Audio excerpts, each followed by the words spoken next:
Hey everyone, thank you so much for clicking on this Netflix review. My name is Caleb Janssens and I review everything that has just been released on Netflix. So I want to become your Netflix guy. If you're curious about whether a movie, series, documentary, or anything like that is going to be good, come to my channel and I will let you know whether you should watch it or ignore it. Guys, today we're going to be talking about the new Netflix anime, Be the Beginning Succession. So Be the Beginning Succession is actually the second season of Be the Beginning. That was released 2.5 years ago and the sequel series has finally been released. I have got a bunch of friends who have been begging me to review this ever since it was announced. People have been begging me to do more anime reviews, especially you, Myron. Myron, this review is for you, okay? I'm dedicating this one to you. So this series is ultimately about Koku, and he's found himself in a wide conspiracy to get a king killed. All of his friends are in danger, and ultimately they've got to come together and figure out what the heck is happening. This is a direct sequel series to season 1, so I would recommend watching season 1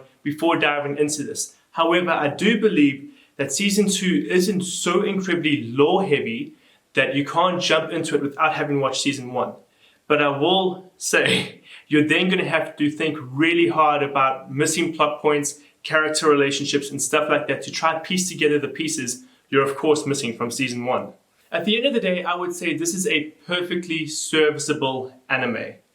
I definitely don't believe it's the best anime ever made, and I definitely don't think it reaches the heights of some of the best anime out there, which I know is going to be incredibly disappointing to a lot of people to hear because this series has got a seriously big, massive cult following. I don't know if cult is necessarily the right word to use because cult usually refers to small, and there is actually quite a large fan base for this series out there. But they're incredibly passionate and they've been waiting for season 2 ever since season 1 was announced 2.5 years ago. So I won't lie, when the season wrapped up, the final episode, episode 6, when the credits rolled, I was sitting there going, did that really fulfill all of the hype that I had for this series? And I won't lie, I was a little bit disappointed. There were a few elements that I just really didn't enjoy about this sequel series. And unfortunately, the weaknesses of this series are only incredibly apparent once you compare it to other animes. And I don't enjoy necessarily always comparing anime to one another, even movies to one another, because everything should have its own identity. But when you compare Be the Beginning Succession to other anime, it lets itself down in the following departments: action sequences, set pieces, and choreography.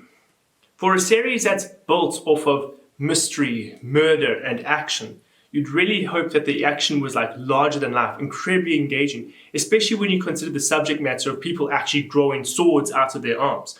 You would think that would be incredibly awesome, cool, over-the-top fights. And while there are some really cool moments, I found myself just watching the action sequences rather than really getting hyped up and engaged. There were a few cool effects when you have two blades hitting each other. You've got sparks blowing off of one another, and they do that in a very pretty way. But that's just become a mainstay of anime at this point. So even the little tricks that they throw in just feel like they're there because they're necessary, not because they're really wanting to create something that's larger than life and engaging and exciting. So the action sequences really let the entire series down, in my opinion.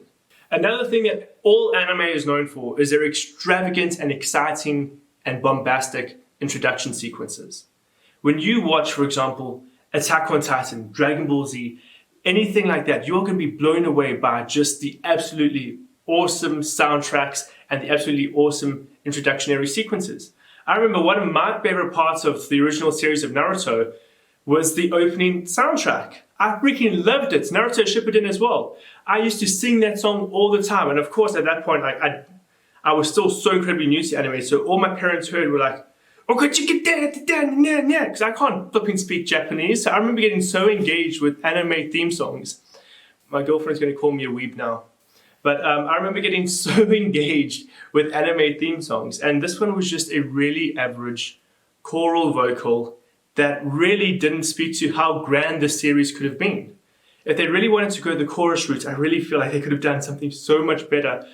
Like the Attack on Titan theme songs. Those are powerful vocals coming from large choruses, and I feel like they could have really benefited from something like that. At the end of the day, probably the most important thing about anime, besides the story itself, is the animation. Animation. Okay, so the animation for this series wasn't necessarily bad, it wasn't substandard, but to me it just felt perfectly average. It did it the job it needed to do, but there were never any sequences or moments where I went, whoa, that was beautifully animated, that I want to watch again. Which is a little bit unfortunate because when you're working with the medium of animation, you want to make things beautiful or at least interesting. And this is probably, I'm going to make some very big enemies here. This was probably one of the blandest animes I've ever watched. There were no large set pieces that blew me away, nothing that really got me excited. I just sat there going, okay, cool, yeah. Okay, cool, that's a good character beat. There were never any moments that really blew me out of the water, especially when you're looking at anime. So I know I've been going on about the aspect of anime so much, but anime is a great way to tell a larger than life story. I've just finished watching Beastars, which my girlfriend's going to call me a furry weep now. Sorry, she's not my girlfriend anymore, she's actually my fiance. If you want to watch that video, click on the link up above because we are now engaged and you can watch that video if you want. Sorry, so now my fiance is going to call me a furry weep. But that series is a great example of how you can tell a really small, intimate story, but also have set pieces that are larger than life and animation that is incredibly, incredibly beautiful.